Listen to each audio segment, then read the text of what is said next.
시청 앞에 올라가가지고 가다가 짝꿍이랑 그 이야기를 나누고 나서 이렇게 분위기가 엄청 서먹서먹해졌는데요. 싹 장애인 시설을 다 먹고 있다고 이런 말을 해서 이 타이밍에 이제 재밌는 이야기 하면 되는 거죠?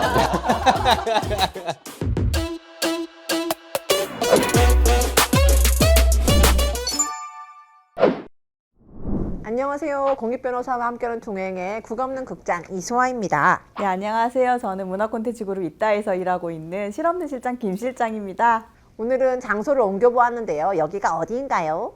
여기는 광주 독립영화관이라고 하는데요. 일명 기프트라고 광주 시민을 위한 선물 같은 공간입니다. 많이 오세요. 와, 특별한 곳이군요. 특별한 곳에 특별한 세 분을 모셔보았는데요. 각자 자기소개 부탁드리죠. 먼저 도효님부터.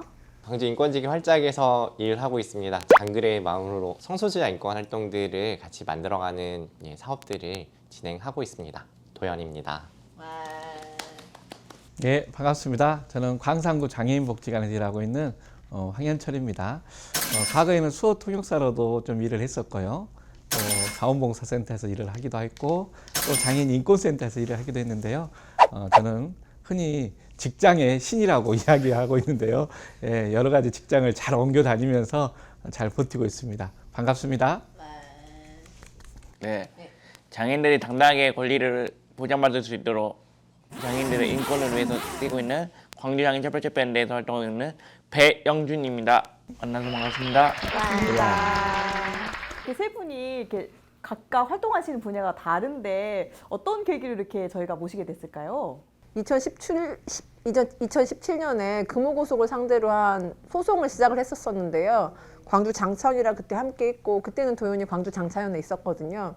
그래서 두 분을 알게 되었는데 사실은 황현철 선생님은 어디서 처음 배웠는지 잘 기억이 안 나서 7, 8년 전에 미얀마 난민 관련된 일을 하면서 더 자주 좀 봤던 것 같습니다. 이런 인연으로 묶여 있습니다. 영준님은 어떻게 장애인 철폐연대에서 계속 장애인 차별연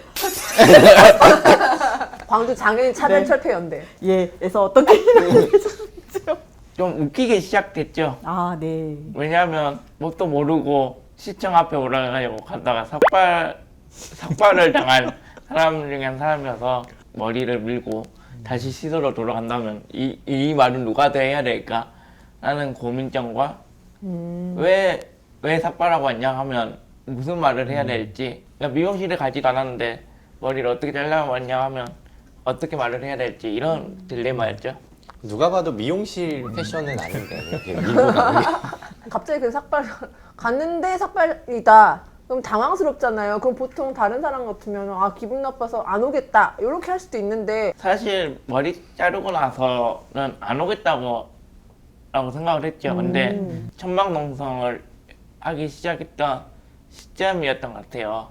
그때 그냥 사람 만난다고 가자라는 생각으로, 그러니까 대인관계를 형성시키자라는 계기로 시작했던 것들이 결국 저를 그 현장에서 제가 생각했던 장애인들의 삶이 너무나도 달랐다는 것을 느끼면서 지금까지 이 일을 하고 있는 것 같습니다. 광주장애인협력협회 후원과 연대 부탁드립니다. 황현철 광장님께서는 당연히 사회복지를 전공하셨을 거라고 생각을 했었는데 이번에 사학과 나왔다고 하셔가지고 정말 깜짝 놀랐는데 어떻게 이렇게 이쪽 일을 계속 하게 되셨는지요? 저는 이제 태어나기를 강주의 방림동이라는 곳에 태어났어요. 그곳에는 그때 당시 1950년대, 60년대, 70년대 광주의 장애인 시설을 다 방림동, 봉선동 다 이렇게 시설들이 몰려 있을 때여가지고 그 과정 중에 또 이제 청각장애 학교인 그때 당시 인하학교라 했는데 인하학교가 지금 남부경찰서 자리로 학동에서 이전하게 됐어요. 그래서 자연스럽게 동네에 장애인분들이 많이 살았고 특히 이제 청각장애인 학생들도 학교 따라서 이사 온 친구들이 좀 있었어요. 새로운 친구들이 동네에 생긴 거죠. 근데 이제 그러면서 손짓 발짓 하면서 그냥 수호라는 건 모르고 학교 다닐 때도 계속 친구들도 만나고 이제 수호 관련된 봉사활동을 하다 보니까 계속 이렇게 이 길로 진행이 됐던 것 같아요. 그래서 이제 돌고 돌아서 3년마다 이제 일자리를 옮기고 있습니다. 그래서 어떤 사람은 술자리에서 그랬다 그러더라고요. 야, 황현철 쟤는 지 혼자 좋은 자리 다 옮겨 다니면서 싹 장애인 시설을 다 먹고 있다고 이런 말을 해서 아니 먹었다 뱉은 거잖아요. 3년에 한 번씩 먹었다 뱉는 거 아니에요? 힘들어요. 사실은 3년마다 무슨 직장에 들어가지고 뭔가를 파악하고 또 새로운 곳에 또 가서 적응한다는 것이 쉽지는 않는 일인데요. 어찌든 지금까지 잘 버티고 있습니다. 도현님 어쩌다가 이런 일이라고 말해야 될까요? 어떻게 이쪽에 장애인권과 아니면 활짝 이 과정에 함께 하시게 되었는지. 이 타이밍에 이제 재밌는 이야기 하면 되는 그냥 되게 운이 좋았다고 생각해요. 그러니까 2000년에 제가 그 대학에 입학했는데 2001년에 이동권 투쟁이 시작됐거든요. 전공이 있는 학교가 몇 개가 안 됐어요. 그래서 전국에 탈탈 털어봐야 10개 학교 정도밖에 안 됐던 시절에 그 과에 연합 조직이 있어서 그 연합 조직이 이동권 투쟁에 연대하고 에바다 투쟁에 연대하고 뭐 이런 이렇게 환경이었거든요. 그래서 되게 자연스럽게 접할 수 있었고 학교에서 이렇게 볼 수 있는 책이 없었어요. 그러니까 전공책 뭐 이렇게 그 교양 서적 뭐 이렇게 하다못해 뭐라도 하나 이렇게 지금처럼 읽을 수 있는 상황이 아니었는데 유일하게 읽을 수 있었던 자료가 이동권 투쟁 자료집, 뭐 에바다 투쟁 자료집, 뭐 이런 것들이었거든요.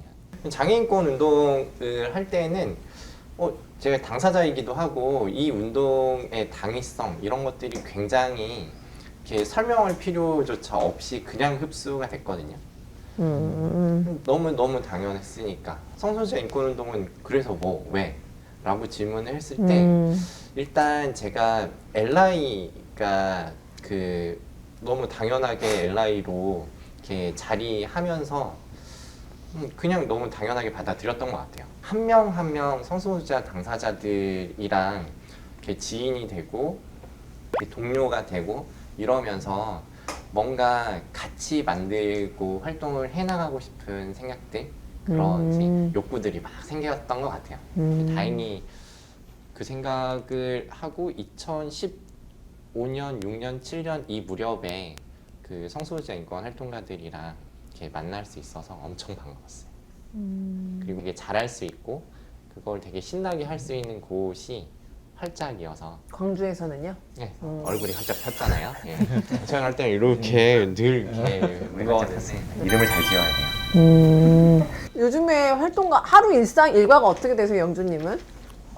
사실 제가 운동을 2개를 하고 있어요. 그러니까 뭐냐면 스포츠 선수로도 활동하고 있고 장애인권 운동으로도 하고 있다 보니까 중학교 때는 보치아 선수로 활동하다 고등학교 2학년 때 말레이시아까지 갔다가 몸이 너무 좋아서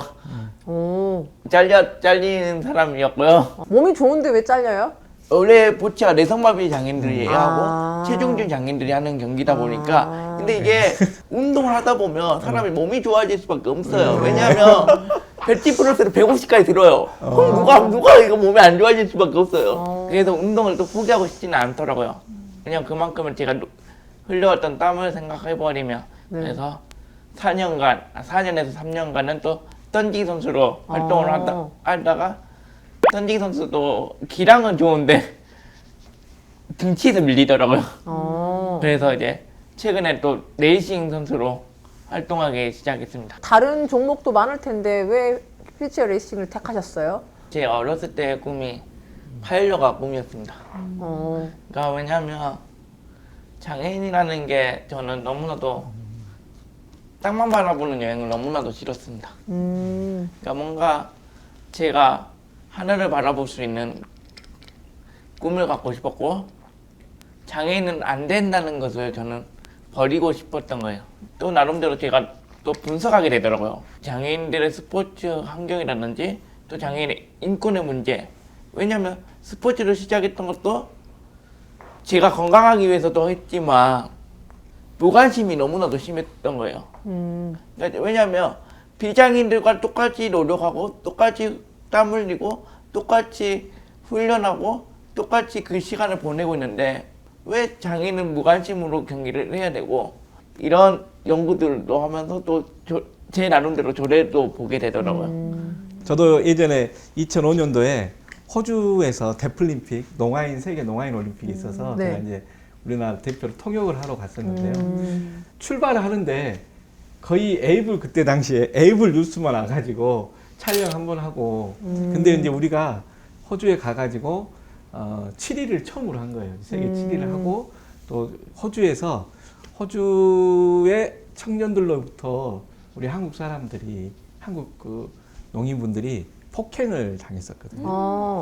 그래서 그때 이제 난리가 난 거죠. 이게 세계 뉴스에도 나가고 그런 상황이었어요. 네. 그러니까 이제 통역사는 저가 이제 공식 통역사이기 때문에 이제 한국에서 수없이 막 전화가 오는데 저도 맞아가지고 병원에 입원해 있는데 이제 뭐 어떻게 할 수 없는 그래서 저는 그냥 할 수 없이 퇴원을 하고 네. 통역을 끝나고 한국으로 이제 새벽 1시인가 이제 도착했는데 네. 한 100여 명, 200명의 기자들이 이제 같이 공항에서 있을까? 이제 막 진출을 해가지고 그때 서울에 있었던 농아인 그 사무처장님이 저한테 그래도 이렇게 돼서 농아인 올림픽이 있는지라도 알려서 다행이네 하고 할 정도로 이렇게 장애인 스포츠에 대해서는 무관심이 많았던 것 같아요. 일상일을 하다가 제 너무 우리가 그러니까 다녀왔어. 그래서 하루 일과를 어떻게 시작하세요? 일과가 어떻게 시작해서 어떻게 해서 진행되는지 이걸 물어본 겁니다. 운동으로 시작해서 네. 인권으로 끝나죠. 광산구 장애인 복지관에는 유튜브도 있고 페이스북도 있습니다. 꼭 좋아요도 눌러주시기 바랍니다. 화이팅! 그럼 오늘 여기까지 이동은 어떻게 하셨어요? 사실상 1시간 전부터 예약을 했죠. 좀 경험을 해봤으면 좋겠다. 장애인들이 방송 촬영하기 위해서는 이런 또 어려움도 있다는 것도 저는 느껴주고 싶었는데 오늘따라 또 콜이 또 잘 잡히더라고요. 다행이네요. 평상시에 장애인들이 고민하는 지점이 뭔가 방송을 촬영하고 네. 회의를 하러 가려면 기본은 2시간에서 1시간 정도는 네. 잡고 예약을 해야 되니까. 예측 가능한 시간에 오지 않더라고요. 그러죠. 그래서 그러니까 제가 하는 말 장콜의 운명을 맡겨야 된다라고 제가 이야기도 합니다. 그러면은 장애인 콜 말고 혹시 버스는 타고 오실 수 없었나요? 탈 수는 있는데 저희 집 앞에가 03번이 2시간 만에 와요. 근데 제가 이거를 나가려면 이미 10시 몇 분부터 정류장에 서 있었는데 이것도 불합리하는 게 뭐냐면 리프트가 고장이 나버리면 리프트? 고장 나면 못 타요. 한 대를 보내줘야 되고 그럼 또 일반 시내버스 3대를 보내주고 저상버스가 오는 기준인데 그러면 2시간을 버리는 케이스가 돼버리죠. 지금 장애인 이동권 이런 게 되게 화제가 되고 있잖아요. 장애인을 위해서 그 전용 뭐 자동차도 있고 뭐 이렇게 이런 것들이 있는데 왜 굳이 대중교통까지 뭐 그런 걸 해야 되냐 이런 의견들이 있잖아요. 이동이 가능해야지 교육을 받을 수 있고요. 이동이 가능해야지 노동을 할 수 있고요. 이동이 가능해야지 문화생활을 할 수 있고요. 이동이 가능해야지 연애를 할 수 있습니다. 어떤 회사에서 6시에 퇴근인데 콜에 맞춰서 4시 40분에 퇴근을 시켜주겠습니까? 사장님조차도 눈치 보지 말고 자유롭게 이동하라는데 저희가 먼저 눈치를 보게 되는 거예요. 원칙이라는 게 있잖아요. 6시에 퇴근하고 9시에 출근인데 그게 반복되면 장애 당사자들한테는 너무 이게 피로감이더라고요. 결국 이동권이 완벽하게 보장되어 있지 않기 때문에 일하고 싶어도 일을 할 수 없는 것이고요. 이동권은 결국 생명권이라고 저는 생각합니다. 장애인 이동권 문제 하면 다들 저상버스 많이 떠올리시죠? 네. 저상버스로 100% 교체되면 시각장애인인 저는 혼자서 그냥 편하게 탈 수 있을까라고 되물어봐요. 제 입장에서는 사실 별로 달라지는 게 없는 거거든요.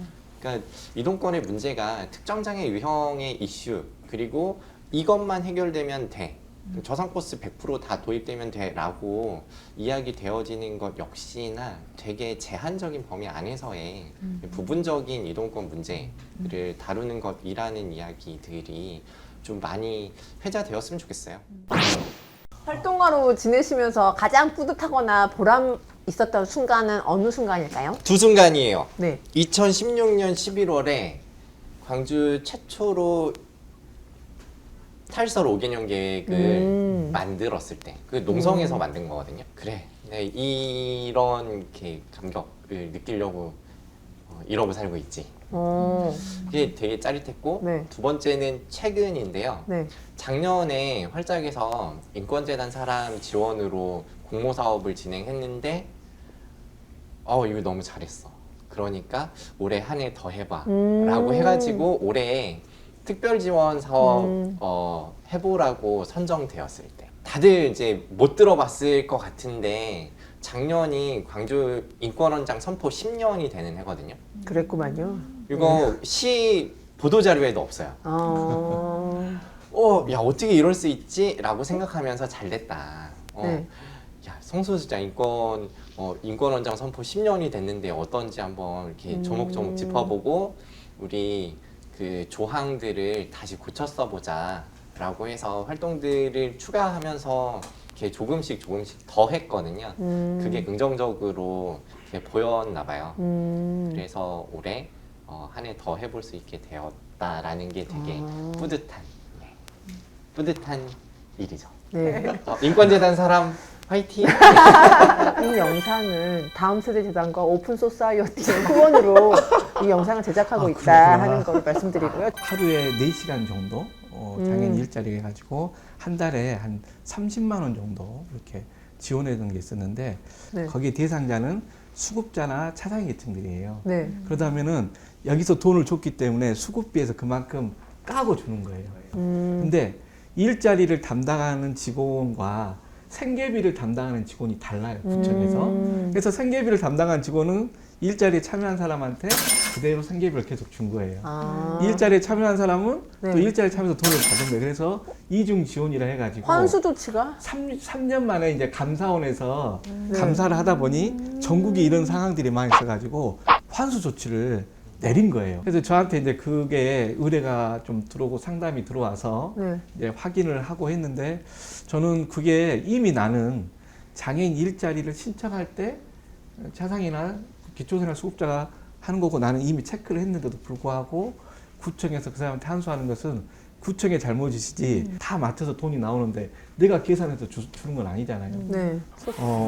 소송을 한 게 아니라 네. 이제 싸우- 싸우기 네. 시작했습니다. 그래서 잘하셨습니다. 결국은 돈으로 환수를 하는 것을 과실, 손실 네. 처리로 해가지고 하는 걸로 네. 전체 광주만 유일하게 그 오. 돈을 다 내지 않는 적이 있었습니다. 기억나신가요? 그럼요. 같은 사무실에 있을 때 있었던 일인데요. 되게 손발이 잘 맞았던. 그게 네. 굉장히 저한테는 크게 기억에 남는 하나의 일이었던 것 같습니다. 네. 저희 소송도 그렇게 기억에 남는 일이 되어야 할 텐데 참 어깨가 무겁고 영준님 활동가로서 가장 승리의 순간은요? 전국에서도 못했던 것을 광주에서 해냈다가 65세 미만 활동보조 서비스 관련해서 소송에서 저희가 승소를 해가지고 제가 실무를 맡으면서 그런 성과들을 얻을 때가 제 나름대로 내가 헛되게 살진 않았구나. 하나는 어제였을 겁니다. 그러니까 양동경 엘리베이터 3개 비용과 설치 비용이 추경이 돼야 되는데 그동안 장애장치에서 그다음에 작년에 양동시장 앞에서 그렇게 몇 시간 동안 행진하고 그게 보도가 됐는데 그게 예산이 안 올랐다는 게 못 볼 수 있다는 게 말이 안 된다 해가지고 어제 양동경 엘리베이터 3개 영역이 반영되었습니다. 그런 이제 소식을 들었을 때 좀 뿌듯하기도 합니다. 지금 이렇게 파이팅 넘치는 삶을 살지 않았다면 다른 걸 하면 살았을 것 같다. 혹시 이런 게 있으실까요? 운동권에 들어오지 않았다면 그러고 그냥 똑같은 장애인들하고 살지 않았을까. 그러니까 비판하고 살지 않았을까라는 고민과 그래도 이제 파일럿을 계속 꿈꾸고 있었지 않았을까라는 이제 고민도 듭니다. UN 난민 거동 판무관이 꿈이었어요. 우와. 정확하게 저는 저도요. 꿈을 구체적으로 네. 유엔 난민 거동 판무관에서 제가 안 돼 있기 때문에 우리 아들한테도 부모님이 생각하는 자녀의 장래 희망적으로 유엔 난민 거동 판무관에서 그 선생님이 이게 도대체 뭐 하는 일이냐고 물어보기도 했었는데 목욕탕을 멋지게 지어서 목욕탕 사장이 왜 목욕탕이에요? 예, 이제 그때는 집마다 뭐 샤워 시설이 있고 그러지 않았기 때문에 뭐 일주일에 한 번씩, 2주일에 한 번씩 항상 아버지랑 같이 이렇게 목욕탕을 갔는데 그 많은 장애 친구들이 동네에 엄청 많았음에도 불구하고 목욕탕에서는 볼 수가 없었어요.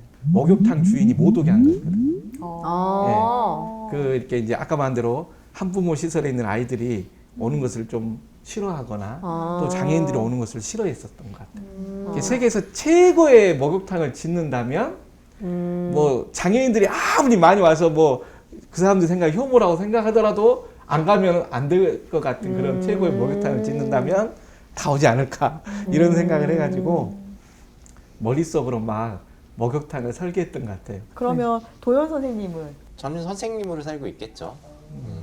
중학교, 고등학교 때 그리고 대학에 입학하면서 활동하기 전까지는 당연히 제 미래 진로는 특수교사가 돼서 학교에 가 있는 거였으니까요. 근데 그렇게 됐으면 잃을 게 더 많을 것 같아요. 지금 같은 역동도 없었을 거고, 그러니까 20대에서 30대 넘어갈 때 잠깐 심하게 계속 내가 이 일을 해도 되나? 라는 고민을 한 적이 있거든요. 지금이라도 빨리 임용을 준비해야 되는 거 아닌가? 라고 엄청 고민을 했는데 결론은 뭐였냐면 다음 주 회의 안건지를 내가 못 써가지고 다음 주 일을 내가 안 해서 10년 뒤 일을 걱정하고 있는 거구나 해가지고 안건지를 썼더니 그 생각이 네. 사라졌어요. 할 일은 해야 10년 뒤에 기후 이런 게 안 생기겠다. 혹시 그래서 이루어지지 않더라도 내가 꼭 내 인생 살면서 마지막에 이루고 싶은 목표라던가 꿈이 있으신지 궁금한데요. 그들의 목소리를 들을 수 있는 좀 언론사를 만들고 싶었던 거예요. 오. 장애인들이 직접 뛰어다녀서 기사를 쓰는 기자를 한 번도 본 적이 없어요. 근데 제가 만약에 장애인의 시각에서 그 기사를 쓰면 과연 얼마나 비장애인들이 보는 시선이 조금이라도 달라질까라는 그런 좀 꿈이 있어서 저는 최종적으로 언론사를 한번 만들어보고 싶은 꿈을 꾸고 있어요. 황현철 과장님도 최종 목표 아직 목욕탕이신가요? 아니요. 이제 사실은 이제 그때의 꿈이었고 네네네. 지금은 또 이제 개인 샤워 시설도 잘 돼 있고 좀 돼 있고 그러다 보니까 그 꿈은 여전히 남아 있긴 하지만 난민 활동가가 돼보는 것이 여전히 지금도 꿈입니다. 그래서 가끔 이제 한 3년 전에 네. 제가 몸이 조금 안 좋아지고 쉬면서 1년 네. 정도 쉬면서 이렇게 꿈꿨던 것도 이제 그때 당시에 미얀마의 노양족 관련된 부분을 네. 한번 다시 도전해 보려고 항상 노력을 하고 있습니다. 와. 저는 영어 못해서 포기했잖아요. 아, 네. 그냥 접었어요. 근데 저는 그때 아시겠지만 네. 네. 저는 뭐 영어를 더 못하죠. 근데 팝하고가 있더라고요. 알지도 못하는 미얀마 한번 가보지도 않은 사람들이 미얀마 보고서를 그러니까 만들어내지 너무, 않습니까? 기술 발전 최고. 야학교사로 늙는 게 제 꿈이 야학 였어요. 교사? 오. 그냥 야학 아니고 그 노들야학처럼 그 음. 운동을 하려고 모인 사람들이 와글와글 하는 그래서 야학 학생들이랑 같이 도로 점거도 하고 같이 농성도 하고 최근에 아주 조금 구체화했어요. 대현 선생님이랑 같이 야, 우리가 건물을 만들어 가지고 1층에 서점을 하고 2층에 야학을 하고 뭐 그렇게 하자. 이제 우리가 건물주만 잘 만나면 된다. 돈을 벌었어야 되는데. 네. 근데 국영수는 다 못해가지고 뭘 가르칠 수 있을지 모르겠네요. 혹시 법이 필요하시다면 거기는 저희가 해볼게요. 아, 네. 네. 전태일의 대학생 친구 같이 좋습니다. 네. 자, 그럼 로또 1등에 당첨된다면 영준님부터. 로또가 한 1억 원이 당첨된다면 만약에 10억. 100억 정도 합시다. 100억 갈까요? 100억. 알 건데 개인의 개인 것과 약간 비율을 좀 나눠가지고 한번. 저는 오피스텔을 한번 사고 싶어요. 그러니까 왜냐면 좀 저는 사실 LH를 저는 부셔보고 싶은 사람 중에 한 사람이었어요. 인테리어를 할 수가 없는 거예요. 근데 저는 인테리어를 하고 싶은 거예요. 왜냐하면 어차피 나의 공간이고 내 집인데 목욕탕을 저는 금색으로 바꿔보고 싶은 사람이었고요. 금색 아니고 금으로 만들고 싶은 거 아니에요? 금으로? 그리고 저희 집을 아예 영화관처럼 만들고 싶었던 사람이었고요. 그러니까 영화관 플러스 노래방 같은 이런 거를 꿈꾸었고요. 그 나머지 금액으로는 좀 어려운 곳이라든지 정말 도움이 필요한 곳에 좀 후원도 하고 또 자선적으로 좀 돕고 싶은 마음도 있습니다. 드라마 작은 아씨들 네. 넷플릭스에 있는 네. 그거 보면서 이제 그 짝꿍이랑 그 이야기 한 적이 있거든요. 근데 로또 뭐 당첨 금액 10억? 예. 한 700억쯤 생기면 뭐 할래? 이런 질문을 좀 바꿔주시면 예. 네, 700억. 700억. 네, 뭐 어떤 거? 짝꿍이랑 그 이야기를 나누고 나서 이렇게 분위기가 엄청 서먹서먹해졌는데요. 일단 300억은 전장현에 보내고 한 100억은 가족한테 보내고 그리고 나서 우리가 각각 100억씩 가지면 되지 않을까? 그랬는데 각각 응. 각각이지? 아니 주머니에 이렇게 따로 있는 게 좋더라고요. 야, 나한테 300억을 줘야지 왜 전장현에 300억을 보내는 거야? 이러면서 그냥 이렇게 서먹서먹했는데 네. 유학을 가고 싶어요. 2007년에 네. 처음으로 이렇게 엄마랑 엄청 다퉜는데요. 너 계속 그렇게 살 거면은 가족이랑 연을 끊고 알아서 살아. 아니면 임용을 준비해. 그거 싫으면 대학원을 가. 셋 중에 하나만 택해라고 압박을 엄청 하실 때가 있었어요. 궁여지책으로 나 대학원 가고 싶은데 이거 배우고 싶어라고 얘기했던 게 장애학이었거든요. 근데 그 당시에는 장애학과가 한국에 없었어요. 나 진짜 배우고 싶은 게 이건데 근데 나 이거 배우려면 미국이나 영국에 가야 되는데 유학비가 이래가지고 잠잠하게 이렇게 없던 일로 무화했는데요. 그때 배우고 싶었어요. 관심이 있으시면 대구대학교 일반대학원 장애학과를 꼭 검색해 주시면 좋겠습니다. 예. 저도 남편이랑 로또 한 10억에서 한 7억을 어딘가 후원한다고 하니까 남편이랑 사이가 서먹했었어요. 서먹한 데는 이유가 있죠. 네. 저도 뭐 이렇게 세계 일주라든가 이런 것들을 좀 해보고 싶은 생각이 있고요. 이제 작게 생긴다면 저는 바닷가에 조그만 집을 짓고 한번 사는 겁니다. 그 잔잔한 바닷가가 아닌 막 좀 이렇게 파도가 막 치는 그런 파도 소리를 좀 들을 수 있는 그런 바닷가에 아주 작은 집을 좀 짓고 사는 것이고, 하나는 자식들한테 좀 주고 싶어요. 아이들 키우면서 굉장히 절제하는 것을 많이 시켰어요. 절제. 이제 지금이라도 많이 돈이 있다면 자녀들한테 그때 못 해줬던 거 너희들 하고 싶은 걸 좀 해라라고 해주고 싶은 마음이 좀 있습니다. 네. 이렇게 대답을 했어야 서먹해지지 않았잖아요. 네, 오늘 세 분 어떠셨나요? 옛날 이야기 하니까 좋았어요.